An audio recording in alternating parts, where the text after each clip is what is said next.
Science, découverte, prenez de l'avance. Bienvenue dans Futuris.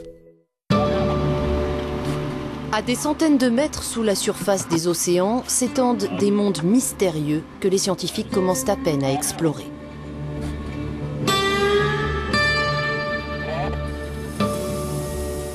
Les profondeurs sont la nouvelle frontière. Tout ce que vous touchez est potentiellement neuf. Tout ce que vous voyez, personne ne l'a probablement vu avant.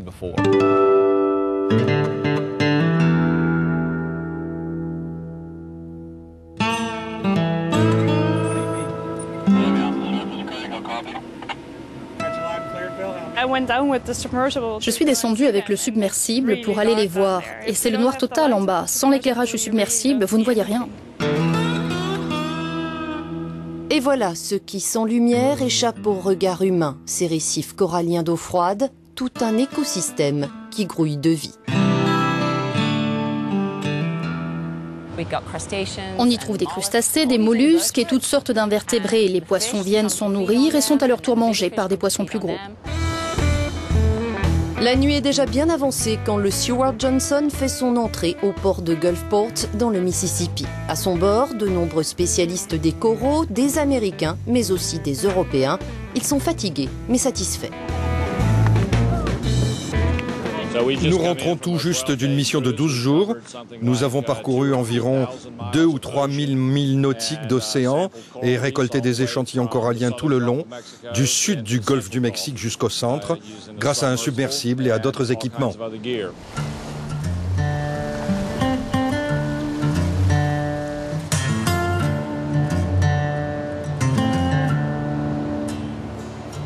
Dès l'aube, le déchargement des précieux échantillons commence. Les scientifiques, néerlandais, britanniques et américains, collaborent dans le cadre d'un programme de recherche financé par la Commission européenne. Leur mission, étudier les récifs coralliens d'eau froide de l'océan Atlantique.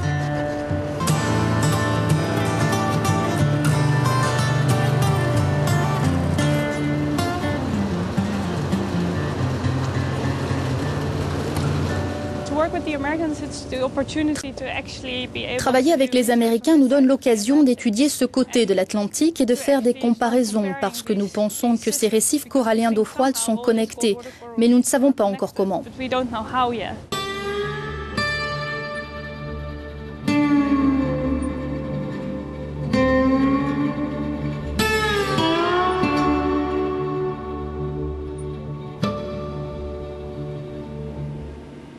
Le Gulf Stream est comme une rivière. Il prend sa source dans le golfe du Mexique, contourne la Floride, remonte le long des côtes des deux Carolines et fonce directement vers l'Europe où il modifie le climat. Ce faisant, il transporte aussi les larves de toute une variété d'animaux.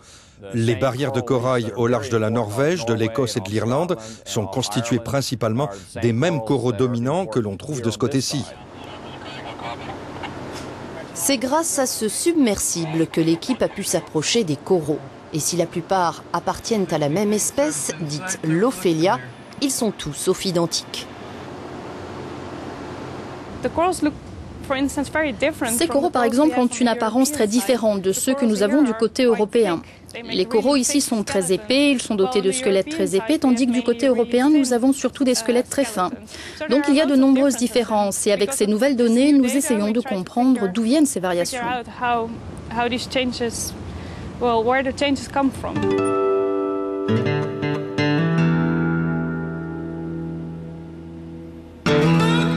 Se rapprocher de ces animaux permet d'observer la façon dont ils se comportent dans leur habitat naturel.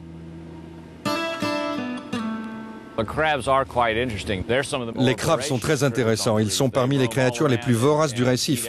Ils rôdent en mangeant tout ce qu'ils trouvent. Il y a une espèce proche du crabe que l'on appelle la galatée élégante. Elle s'assoit au sommet du corail avec ses pinces levées et elle attrape ceux qui nagent autour. On les a vus attraper des proies du type poisson couperé, des calamars. Ils mangent aussi des tuniciers. De retour au port, l'équipe néerlandaise récupère sa sonde sous-marine. Voilà 1 an qu'elle repose aux côtés des coraux, à mesurer la température de l'eau, sa salinité et la vitesse du courant.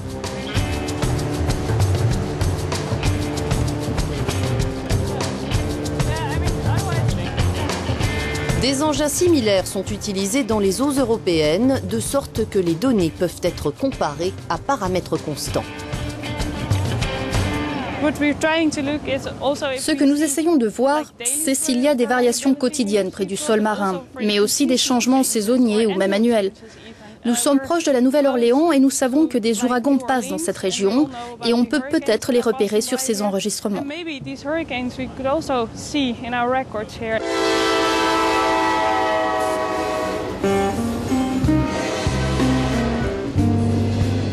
Gulfport a été durement frappé par l'ouragan Katrina et en porte toujours les cicatrices.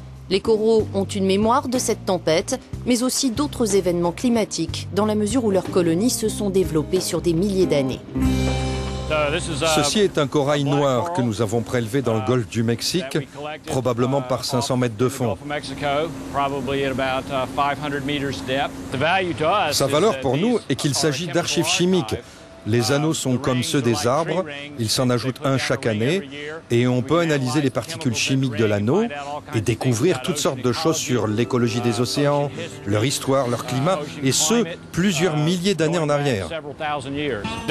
Cela ne nous donne pas une très bonne idée de ce à quoi le corail ressemblait quand il était vivant. Nombre de brindilles se sont cassées. Cette chose était énorme, comme ça, et ses branches étaient très flexibles quand il était en vie. Elle faisait face au courant et les petits animaux pouvaient sortir et se nourrir de plancton. Bien que cachés dans les profondeurs, ces écosystèmes complexes n'en sont pas moins affectés par l'homme. Ils peuvent être abîmés par le chalutage en eau profonde et souffrent de la pollution. L'océan absorbe une grande quantité du dioxyde de carbone que nous rejetons. Il l'aspire tout simplement. Et il ne reste pas uniquement dans les couches supérieures, parce que l'océan est en mouvement, il est entraîné vers les profondeurs.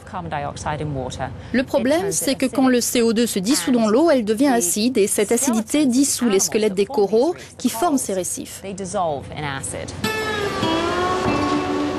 Aussi, pour ces scientifiques, s'il est important d'étudier ces coraux, il est aussi primordial de les protéger.